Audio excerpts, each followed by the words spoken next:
Love and light, everyone. Thank you for being here today and sharing my messages. I've been in practice for over 30 years working with altered states of consciousness, and my resume is on my website. With this film, I'm going to explain to you the way I work and what I've learned through my journey working with hundreds of clients and spirits, because sometimes spirits need help as well.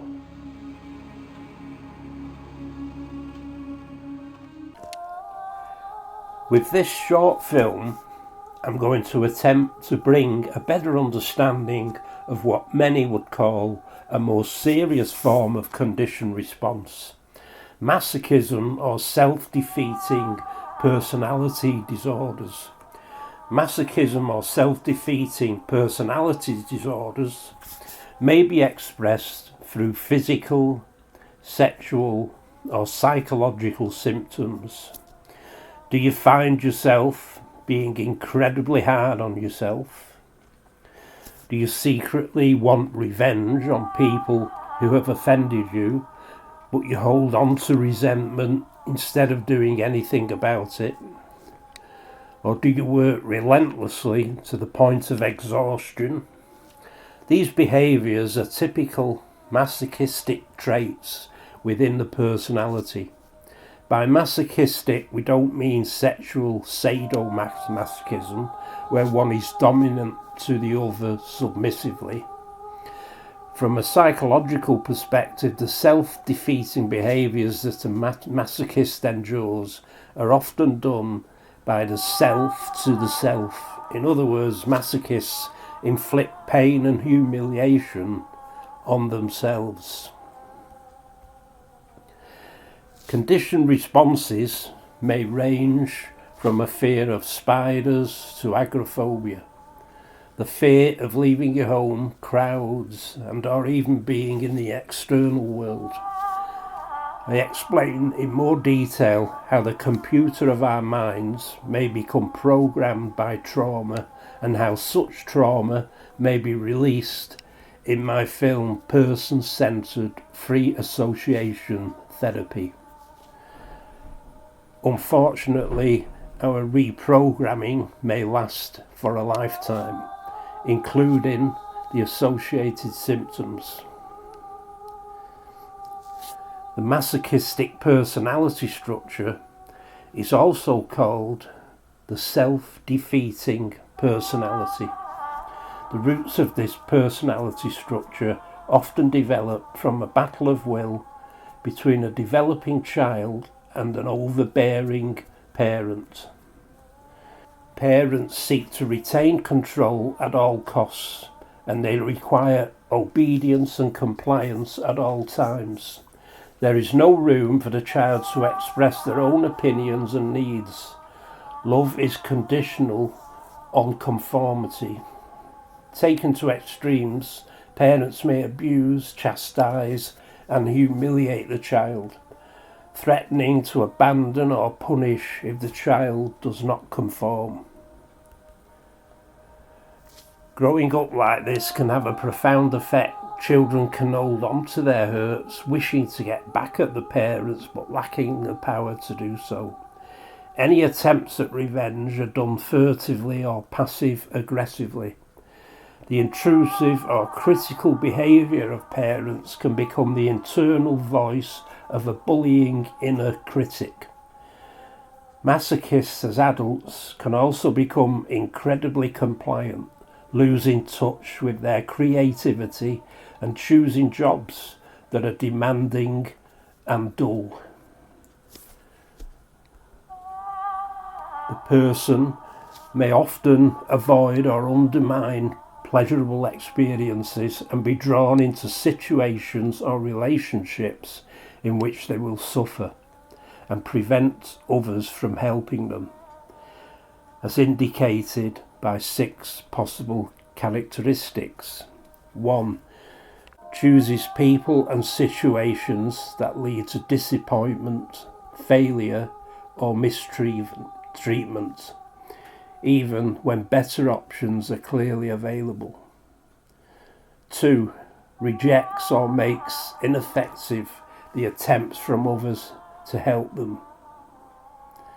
3. Rejects opportunities for pleasure or is reluctant to acknowledge enjoying themselves despite having adequate social skills and the capacity for pleasure.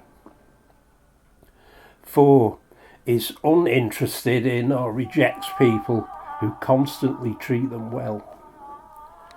5. Engages in excessive self-sacrifice which is not requested by the recipients of the sacrifice. 6. Feelings of ego fulfillment through delusions of grandeur. Theodore Millen has proposed 4 subtypes of masochism, and any individual masochist may fit into one or more of the following subtypes.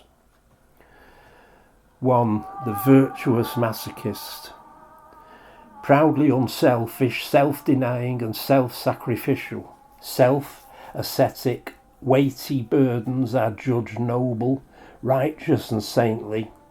Others must recognise loyalty and faithfulness, gratitude and appreciation expected for altruism and forbearance. 2. The possessive masochist.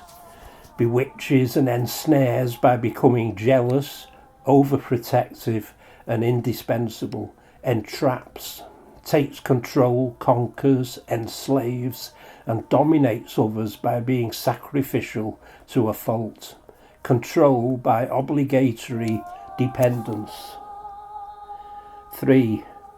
Is wrecked by success, experiences victory through defeat, gratified by personal misfortunes, failures, humiliations and ordeals, eschews best interests, chooses to be victimised, ruined and disgraced. 4. The oppressed masochist. Experiences genuine misery, despair, hardship, anguish, torment, illness, grievances used to create guilt in others, resentments vented by accepting form responsibilities and burdening oppressors. The case history. Sometimes traumatic experiences may initiate feelings of guilt which may result in self-abusive behaviour. An individual has a brief sexual encounter which ruins his marriage. The man is traumatised as he loses contact with his children, who he loves dearly. Eventually, several years later, the man forms a relationship with a woman who is extremely jealous and constantly monitors his every move. The man tells other people about the treatment he receives from his wife and his constant plans for escape. This is a demonstration of power from this form of self-abuse, that when his wife eventually died, he soon met another partner bearing the same abusive nature as his former wife. One could ask, whom is responsible for the bucket which is filled with grief? The one holding the bucket or the one filling it? So basically, there are 3 stages. Stage 1, parents' superiors' abuse of children, which to the perpetrators might seem quite normal. Stage 2, victims feel inadequate, frustrated and angry. There are likely to be many stepping stones which will reinforce negative fixations. 3. Childhood internalised feelings of self-hate, hurt or punishing themselves, often through abusive relationships, because their unconscious conditioning attracts like for like. It's the way they feel and that draws what they feel. Sisyphus.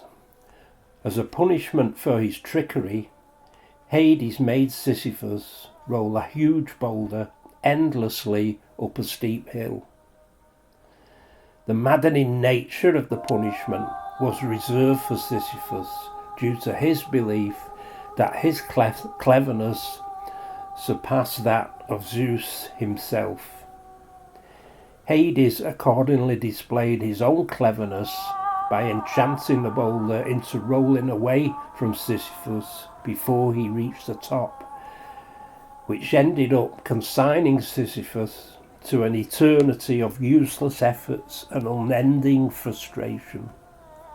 Thus it came to pass that pointless or interminable activities are sometimes described as Sisyphean.